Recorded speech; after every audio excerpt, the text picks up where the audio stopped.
Assalamualaikum warahmatullahi wabarakatuh.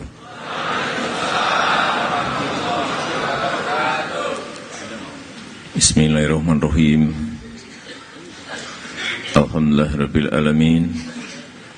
Wassalatu wassalamu ala asrofil anbiya'i wal mursalin Sayyidina wa habibina wa syafi'ina wa maulana Muhammadin wa alihi wa ashabihi ajma'in, amma ba'du. Yang saya hormati, yang mulia para ulama yang hadir, yang saya hormati Presiden Republik Indonesia kelima Ibu Hajah Megawati Soekarno Putri sekaligus Ketua Umum DPP PDI Perjuangan. Yang saya hormati Ketua Umum Partai PKB Bapak Muhaimin Iskandar beserta seluruh jajaran pengurus DPP dan seluruh keluarga besar PKB dari Sabang sampai Merauke, dari Miangas sampai Plorote yang saya hormati. Yang saya hormati Romo Kiai Haji Dimyati Rais, yang saya hormati Ketua PBNU Bapak Profesor Kiai Haji Said Agil Sirot, yang saya hormati seluruh ketua partai yang hadir, yang tidak bisa saya sebut satu persatu hadir di sini, Bapak Surya Paloh, Bapak Erlangga Hartarto, Ibu Grace Natali, Pak Zulkifli Hasan, seluruh sekjen partai yang hadir, Prof. Yusril Hesa Mahindra, Ketua Umum PBB, seluruh pimpinan dan sekjen partai yang tidak bisa saya sebut satu persatu, yang saya hormati Ketua DPR RI, Ketua MPR RI yang hadir, Bapak Ibu hadirin hadirat, undangan yang berbahagia, dan tidak lupa Bapak dan Ibu Menteri yang hadir, serta Bapak Gubernur Provinsi Bali yang saya hormati.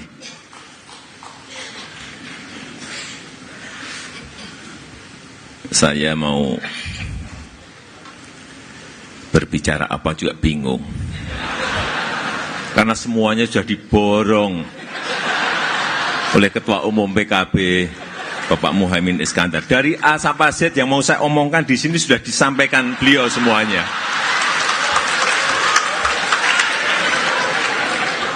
Apa yang ditulis di sini sudah diomongkan, sudah disampaikan oleh beliau. Terus saya mau ngomong apa lagi? Mau ngomong program sudah disampaikan beliau.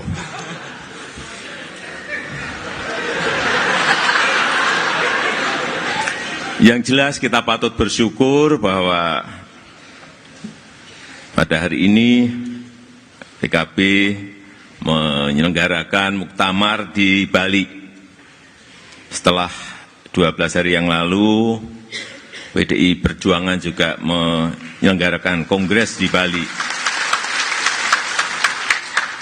Saya kadang-kadang mikir, ini kalau PDI Perjuangan ini punya alasan kuat, kenapa kongres diadakan di Bali?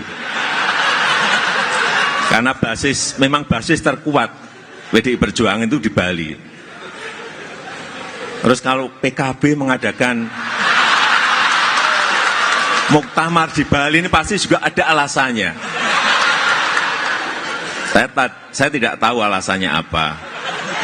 Saya hanya nebak-nebak. Jangan-jangan PKB juga ingin memperoleh suara besar di Bali 2024 nanti. Hati-hati Pak Gub, hati-hati. Pak Ketua DPD, hati-hati. Tapi memang kelihatannya memang PKB yang partainya Nahdliyin ini ingin dekat dengan masyarakat Hindu.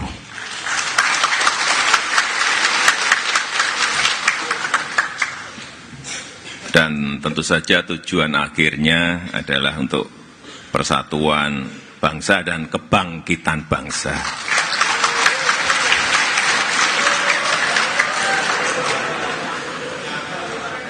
Aduh, saya ini mau bicara apa lagi?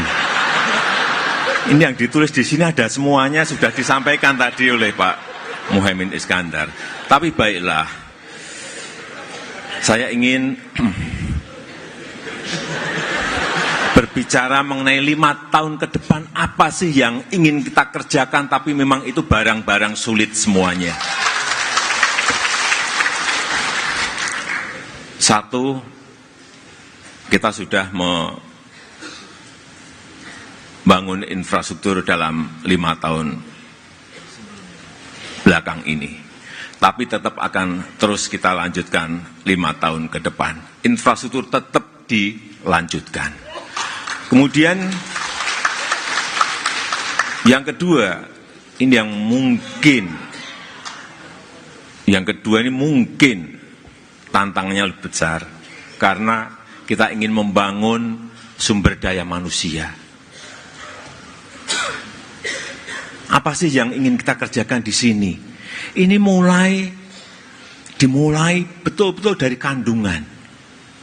Bayi dalam kandungan itu harus kita urus benar. Nggak bisa tidak dimulai dari situ. Entah gizinya, entah nutrisinya. Itulah nanti urusan Menteri Kesehatan yang paling utama. Jangan sampai bayi yang keluar itu stunting, kekerdilan, harus dihindari. Karena 2015 yang lalu angka stunting kita masih pada angka 38. Tinggi sekali. Meskipun 5 tahun ini sudah turun menjadi 30, tapi juga masih angka yang tinggi 30% itu.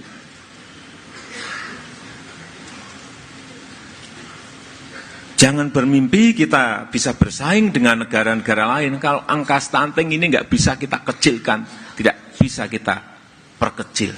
Akan sangat sulit. Begitu lahir lagi, yang kita urus juga masih urusan gizi.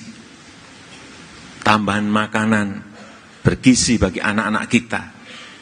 Dan tentu saja untuk di pendidikan dasar,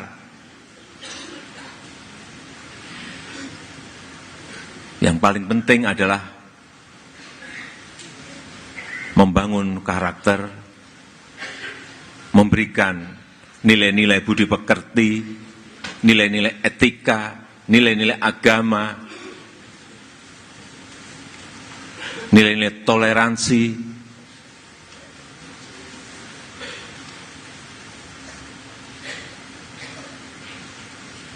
Baru kemudian tambahnya adalah matematika dan lain-lainnya. Tapi karakter-karakter seperti itulah yang harus sopan santun terhadap yang senior, apalagi terhadap orang yang lebih tua. Baru masuk kepada pendidikan menengah. Pendidikan menengah pun juga bukan sesuatu yang gampang. Karena disinilah mulai anak-anak dikenalkan kepada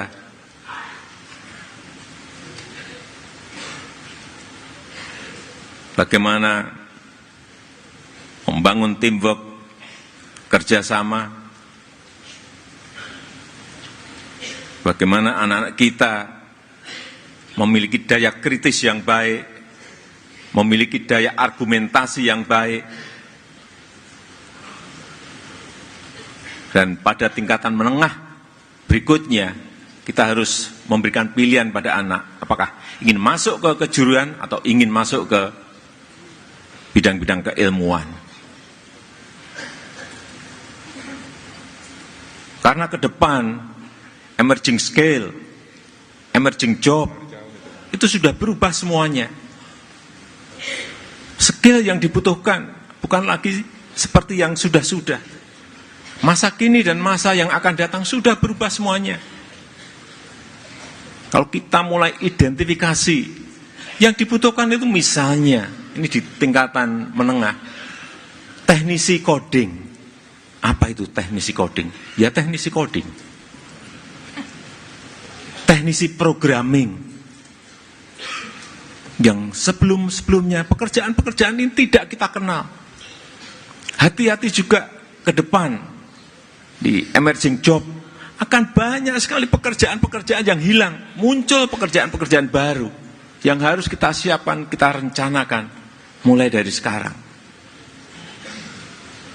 Contoh, kemungkinan yang namanya supir itu bisa hilang nanti. Pekerjaan pengemudi, supir bisa hilang. Karena akan muncul autonomous vehicle. Mobil kemana-mana sendiri, nggak ada yang nyetir. Bis mau kemana juga sendiri, nggak ada yang nyetir. Semua sudah diprogram semuanya. Dan ini sudah ada, bukan akan, sudah ada. Hati-hati mengenai hal-hal seperti ini kalau tidak kita mulai siapkan, mulai rencanakan, dan kita harus mulai berubah, hati-hati. Betul-betul kita akan ditinggal oleh perubahan revolusi industri jilid keempat, yang tiap hari, setiap saya mengikuti, baik itu yang namanya G20, G20, APEC, di ASEAN Summit, yang dibicarakan hanya ini saja. Ini saja, nggak keluar dari itu. Semuanya bingung, semuanya karena teknologinya muncul, regulasinya belum ada. Teknologinya muncul, undang-undangnya belum ada. Di semua negara, bukan kita saja. Interaksi sosial berubah, interaksi antar manusia berubah. Sehingga kembali saya sampaikan, bahwa ini akan membawa baik perubahan di bidang ekonomi, perubahan di bidang politik, sosial, budaya, semuanya akan berubah. Hati-hati mengenai hal-hal yang berkaitan dengan teknologi sekarang ini. Bisa bermanfaat dan bisa juga merusak kalau kita tidak betul-betul menyiapkan dan merencanakan dengan baik. Kemudian di universitas pembangunan sumber daya manusia itu seperti apa?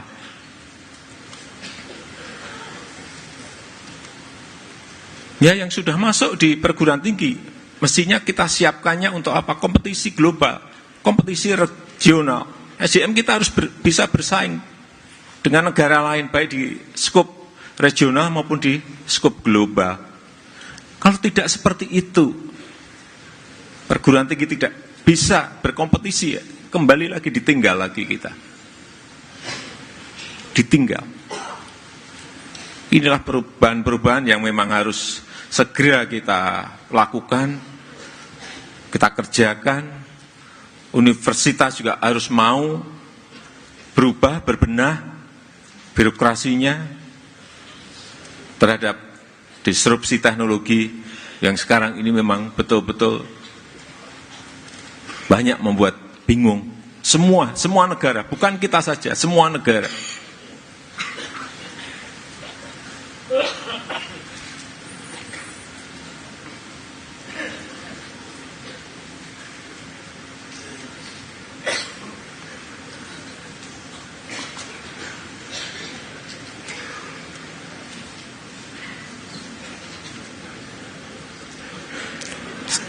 Saya ingin bercerita sedikit mengenai pertemuan saya dengan Syekh Muhammad dari Uni Emirat Arab. Beliau ke sini Tetapi sebelumnya, 4 tahun yang lalu saya ke Abu Dhabi. Apa yang ingin saya sampaikan? Kita hanya ingin membandingkan perjalanan negara mereka dengan kita. Saat saya ke Abu Dhabi 4 tahun yang lalu, saya dijemput langsung oleh Syekh Muhammad di bawah pintu pesawat. Begitu turun saya diajak naik mobil. Mobilnya beliau. Jadi tidak ikut mobil yang sudah kita siapkan, tapi naik mobilnya beliau langsung. Yang nyetiri siapa? Beliau sendiri. Artinya apa? Keprotokolan itu sudah tidak ada, hampir tidak ada di sana. Begitu cepat, simpel dan sederhana. Sudah diatur, ribet, ruwet.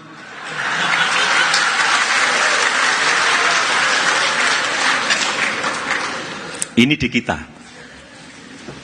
Terlalu banyak diatur, terlalu banyak peraturan, undang-undang, perpres, permen, pergub, perda, perwali, perbupati.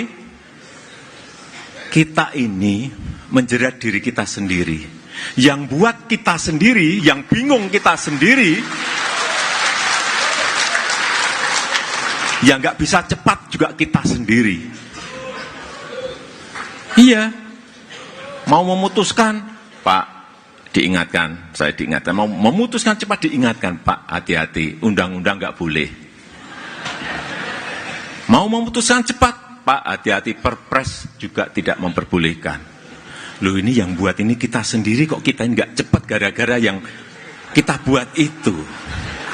Ini gimana kita ini?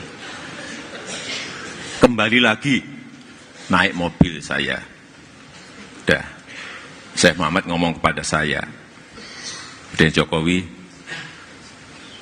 izin dulu ke protokol dan ke Pas Pampres, karena mau naik ke mobilnya beliau.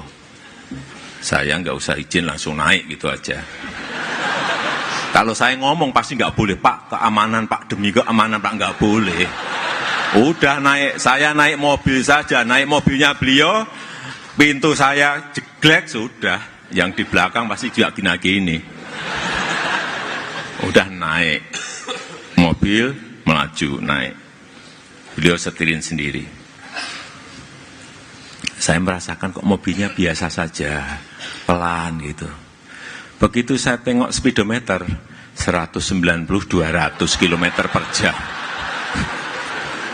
Karena mobil itu sangat bagusnya, kita naikin nggak kerasa kalau itu kenceng sekali mobilnya beliau ini. Saya lirik-lirik, saya cari-cari ini merek mobilnya apa. Tapi nengoknya nggak banyak-banyak gini, nggak banyak. Saya hanya gini-gini aja, lirik-lirik gitu. Saya cari merek mobilnya nggak ada. Tapi saya nggak bertanya pada Syekh Muhammad, nggak tanya. Saya kan juga malu nanti. Beliau nanti ngerasani saya, Presiden Jokowi ini deso banget. Kalau saya tanya, jadi saya nggak tanya, saat itu saya nggak tanya. Pada kesempatan berdua ini saya gunakan betul untuk bertanya kepada beliau.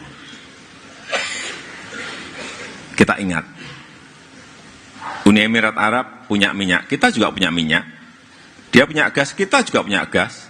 Tapi di sana nggak ada kayu, kita punya kayu. Saat itu, bumi kayu kita punya. Minerba kita punya semuanya.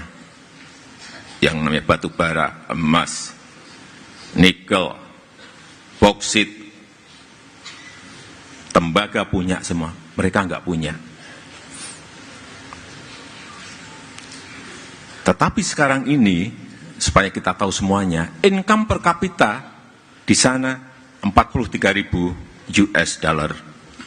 Kita 4.000 US dollar. Apa yang kita perlu garis bawahi di sini? Saya tanya, urut-urutannya saya tanya. Beliau kebetulan cerita. Saya tanya, Syekh Muhammad, kenapa Dubai, Abu Dhabi, Uni Emirat Arab ini bisa melompat begitu sangat cepatnya? Beliau menyampaikan pada saya, Presiden Jokowi, tahun 60, kami dari Dubai ke Abu Dhabi itu masih naik onta. Beliau yang cerita, bukan saya. Kita ingat saat itu kita sudah naik Holden dan Impala. Ya, kalau nggak Holden, Impala. Saya juga belum lahir tahun 60. Tahun 70, kami dari Dubai ke Abu Dhabi masih naik truk dan naik pickup, mobil pickup. Kita tahun itu sudah naik Kijang. Beliau yang cerita, saya hanya batin, oh tahun itu kita sudah naik Kijang. Tapi begitu menginjak ke tahun 80-85, sudah di sana sudah melompat semuanya, Mercy, BMW semuanya. Kita masih naik Kijang. Dan income per kapita mereka, tadi saya sampaikan, 43.000 US dollar. Lompatannya saya tanya, kuncinya apa? Kuncinya kecepatan. Jadi sering saya sampaikan, ke depan tidak lagi negara besar menguasai negara kecil, negara kaya menguasai negara miskin, tetapi negara cepat akan menguasai negara yang lambat. Oleh sebab itu kita harus cepat. Nah, kecepatan di Dubai ini saya pernah merasakan. 17 tahun yang lalu saya investasi di Dubai. Ini pribadi, saya belum jadi wali kota. Saya datang ke sana, saya minta izin ke kantor pusat perekonomian.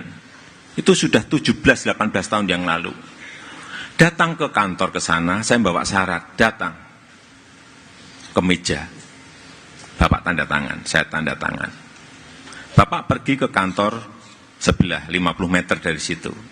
Kantor, ternyata kantor notariat. Saya datang ke sana, karena sudah online saat itu, mereka truk, saya datang ke situ, Bapak tanda tangan di sini, saya tanda tangan.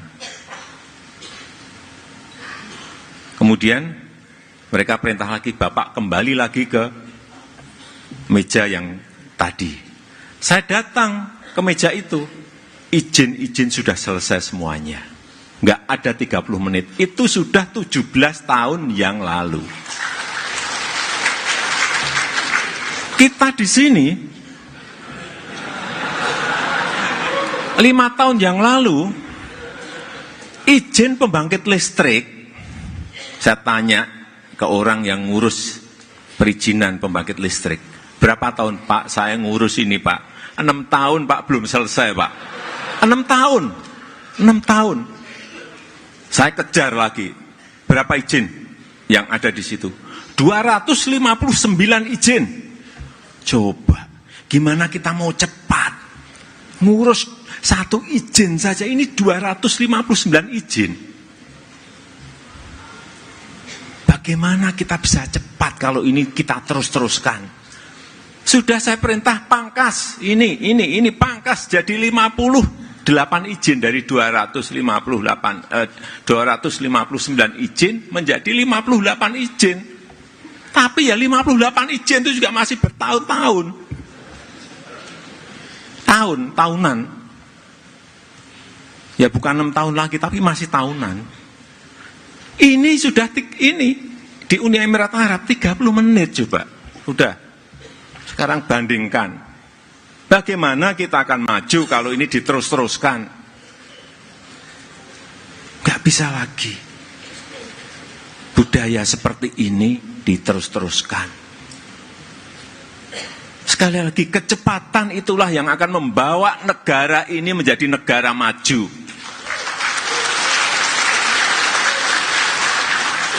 Saya sudah sampaikan kepada Ketua Dewan, Pak Ketua Dewan, Pak, sekarang kita nggak usah buat undang-undang banyak-banyak lah. Sedikit tapi kualitasnya yang baik. Saya sudah sampaikan juga kepada asosiasi DPRD. Sudah saya sampaikan juga, nggak usah buat banyak-banyak perda. Buat 1, 2, tapi kualitasnya yang baik, melindungi kepentingan rakyat, melindungi kepentingan negara, melindungi kepentingan daerah, itu yang dibutuhkan.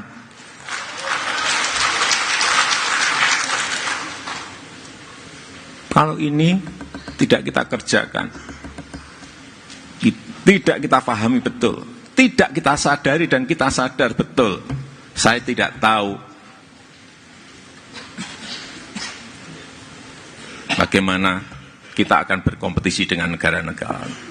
Oleh sebab itu saya mengajak kepada yang hadir di sini, banyak anggota dewan di sini, banyak anggota DPRD juga yang ada di sini, untuk kita mau mengkoreksi, refleksi, introspeksi diri kita, dan kita perbaiki, sehingga semuanya yang berkaitan dengan kecepatan itu bisa kita betul-betul dapatkan, baik di pusat maupun di daerah. Saya rasa itu yang bisa saya sampaikan pada kesempatan yang baik ini. Saya secara resmi membuka Muktamar Partai Kebangkitan Bangsa ke-6 tahun 2019.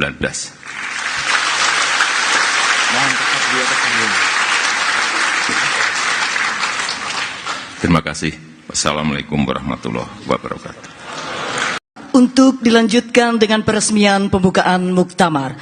Untuk itu mohon mendampingi Ketua Umum DPP Partai Kebangkitan Bangsa, Ketua Umum Pengurus Besar Nahdlatul Ulama, dan juga Ketua Dewan Syuro DPP PKB, Al-Mukarram Bapak Kiai Haji Dimyati Rois.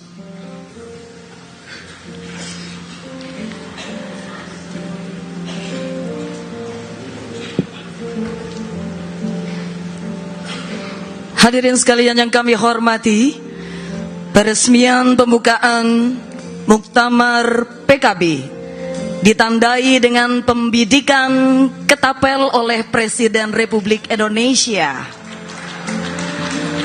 Dan hadirin, dengan ucapan Bismillahirrahmanirrahim dan bersama-sama hitung mundur, 3, 2, 1.